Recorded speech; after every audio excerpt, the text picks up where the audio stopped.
Hello there. This weekend I got to see the new Hunger Games film and now I want to tell you about it. The Hunger Games, The Ballad of Songbirds and Snakes is a fantasy adventure film that takes place 64 years before the events of the Hunger Games trilogy. It follows Coriolanus Snow, a noble boy from the Central District. His family is in ruin after the death of his father, and he hopes to restore their glory by winning the Plint Prize at school. His hopes are dashed when the school declares that this year, the prize is being given to the mentor whose tribute wins the Hunger Games. Snow ends up stuck with a runt girl from the 12th District, Lucy Gray Baird. Together they take on the games in a rapidly evolving world. The film was written by Michael Leslie and Michael Arndt and is based on the novels written by Suzanne Collins. It was directed by Francis Lawrence and stars Tom Blythe as Coriolanus Snow, Rachel Zegler as Lucy Gray, Viola Davis as Dr. Gall, and Peter Dinklage as Dean Casca Highbottom. The story is told from the perspective of Coriolanus Snow, and the focus of it is his life and how it turns out. We see what kind of man he is and how he interacts with others both in private and public. As events unfold, we see him fall in love and to be pushed to great heights. And then we see the fallout and consequences blacken his soul, piece by piece. It is a tale of how a man came to be. The cast plays students at the academy and tributes of the games in the first half of the film.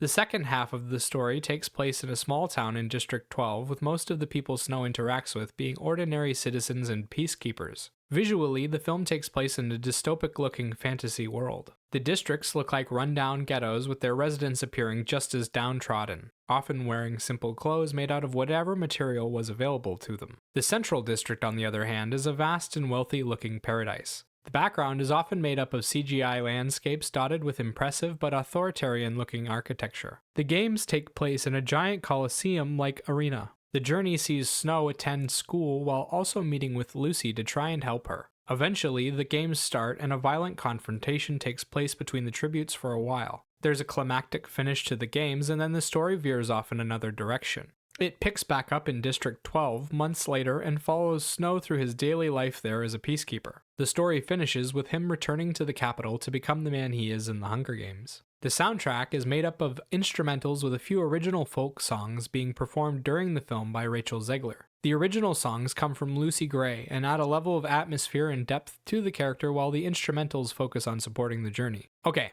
I thought the film was decent and I think it does most things well. The story is exciting, with lots of big emotions and dramatic characters taking part in eye-opening events. Coriolanus Snow and his friends make for decent characters and even make you want to root for them in this messed up world. The problem I ran into was that Snow's emotional journey is choppy and underexplained. He goes from being a happy-go-lucky good person with some bad qualities to being a heartless man pretty quickly, and the transition feels jarring. I could make logical leaps to help understand why it happened, but it felt like the film didn't earn those. The cast is fairly convincing in their roles for the most part. The people who play the tributes seem genuinely traumatized by the situation, and the Central District folk come across as heartless people. There are even standout performances. Viola Davis as Volumnia Gall is a psychopathic leader with an insane amount of presence. Whenever she walks into the room, she looks like the Joker. She has this crazy glint in her eye as she explains the most disgusting things with such a passionate fervor. The character is easy to hate, and Davis plays it well. Peter Dinklage's Casca Highbottom is a sullen and sharp man who tries his best to do right by the people, but is constrained by his position in the world. This turns him into a bitter and mean drunk.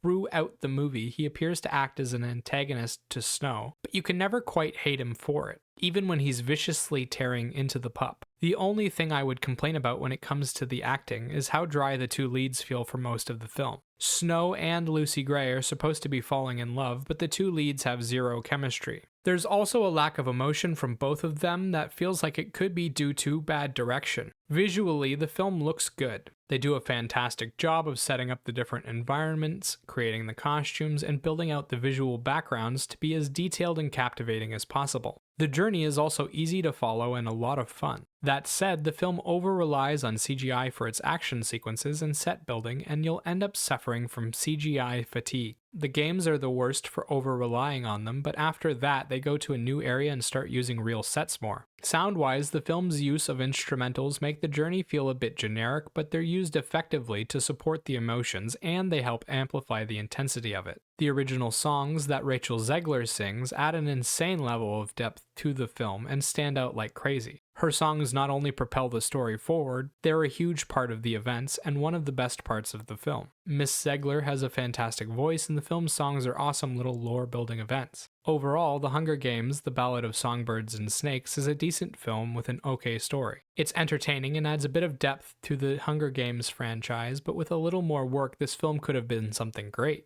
If you like the original films, or if you like fantasy stories, then give this one a shot. If fantasy isn't your thing, this isn't going to change your mind. As for a rating, I'd give this film a 6 out of 10. Remember, these are just my thoughts on the film. Let me know what you think in the comments section below. Bye-bye.